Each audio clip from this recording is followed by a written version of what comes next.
4 out of 5 women say that they, going through menopause, have experienced hot flashes, many of them totally upending their life, just causing chaos, waking them up in the middle of the night, making them uncomfortable throughout the day.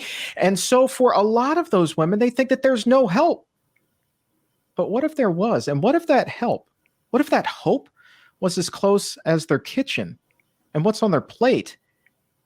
And now a new study is showing that there is big results, big hope, big inspiration coming from one teeny tiny little food and one diet switch. That food is soy. The diet switch is to a plant-based diet.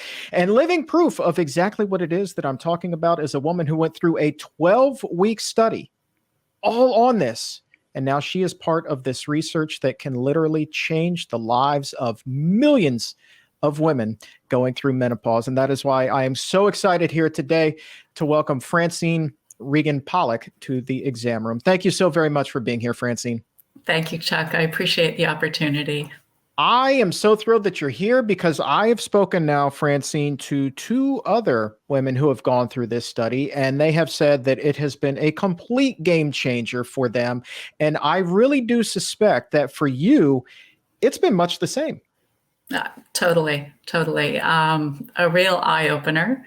I knew that the soybeans were involved and was finding that to be something really simple to add to my life on a daily basis. But what I didn't expect is the other impacts that it had on my life. I was really fortunate. I had experienced the hot flashes for more than 10 years and more than 10 a day.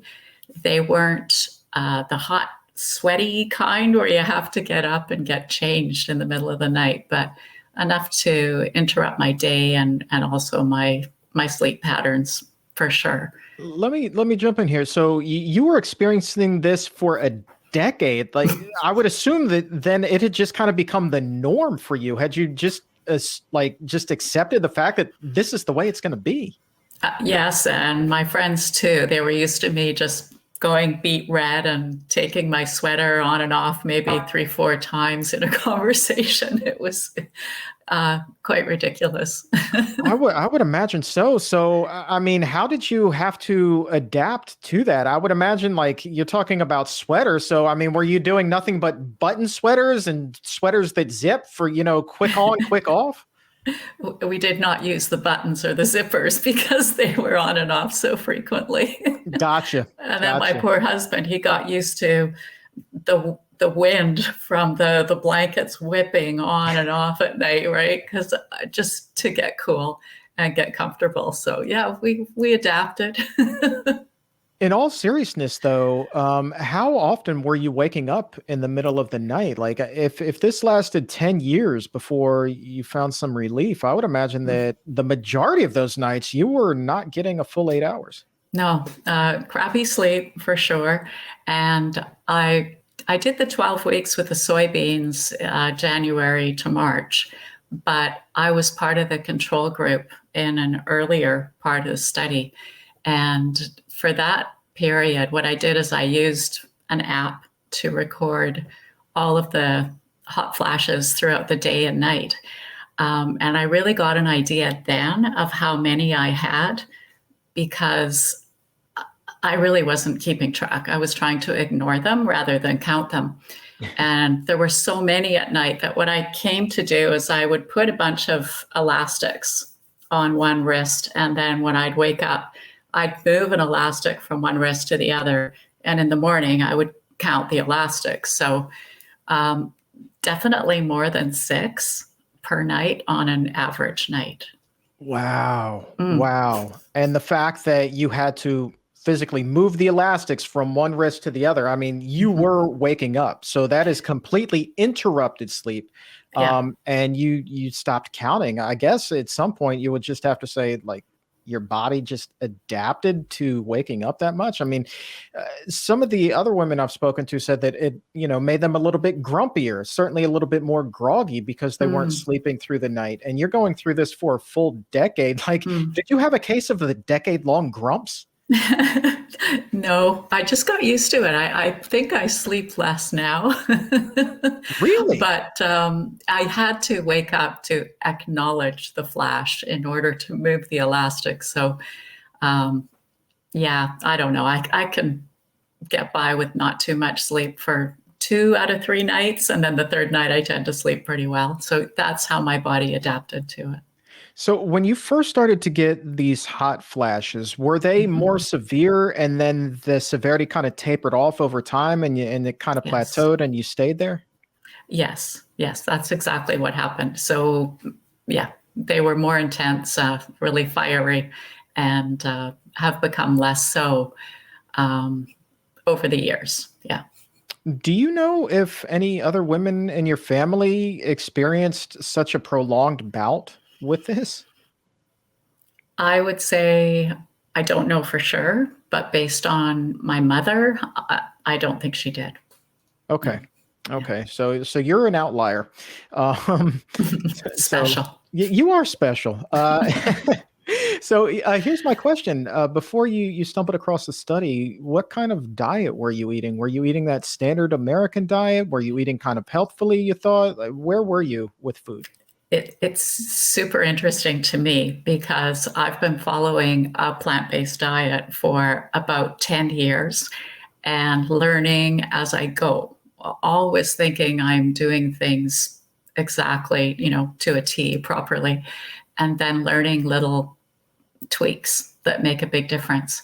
What I found with the PCRM study is they introduced the concept of being a low fat plant based diet. And that to me was part of the huge impact that this had on my hot flashes and my life in general. So when you say low fat, were you loading up on like avocados and nuts and things like that, or were you doing a lot with Gardein and Impossible Burgers and things like that? At home, I'm more like nuts and seeds, that sort of thing. Um, Chips sneak into the house with my husband. We find that ice cream goes bad very quickly. So we probably cashew based or coconut based, like it would disappear with great speed, Gotcha. right? So the convenience foods and also eating out in restaurants, it's quite a challenge to find something that's really on the reservation, we call it, when you're out in a restaurant.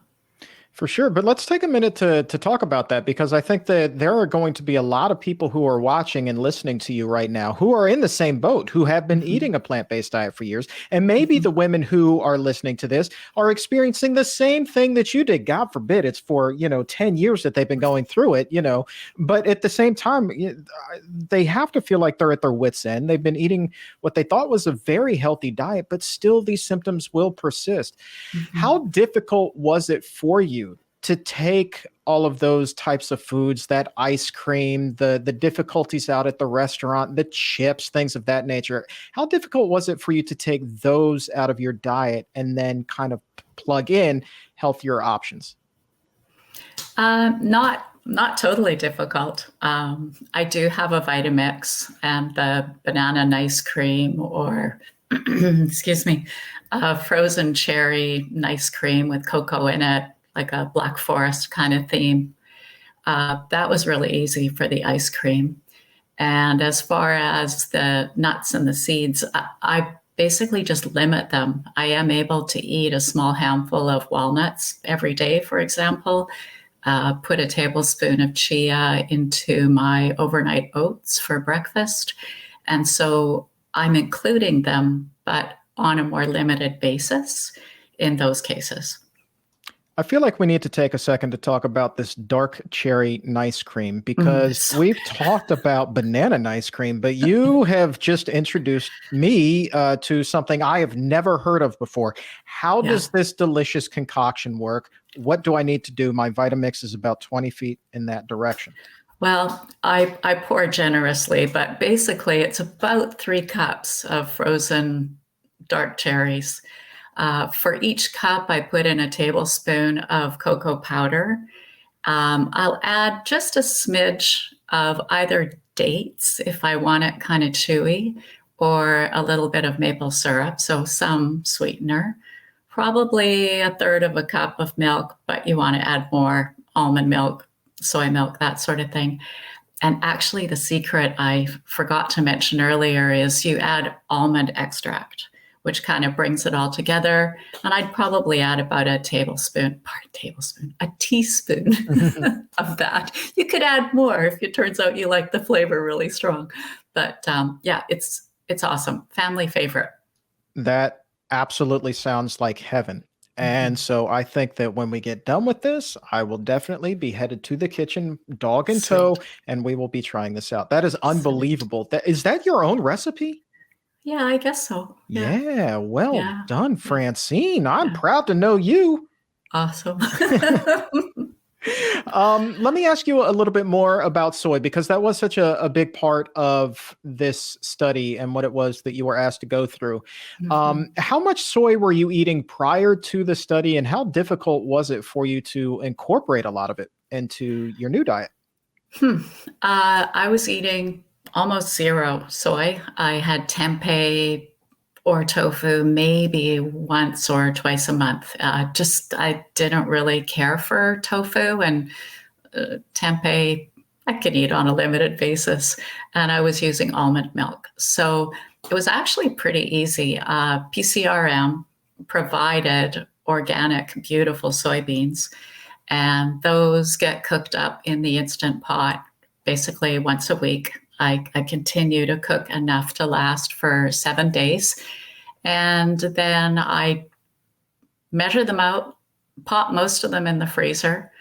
I've traveled with them, local trips. But anyway, every day, probably at lunchtime, I take a half a cup of them. And my favorite way right now is I add maybe a teaspoon of nutritional yeast, quite a bit, fresh pepper, and just a little crunch of salt, and just toss them together with a fork, nuke them for 30 seconds, and I eat them plain. I like them.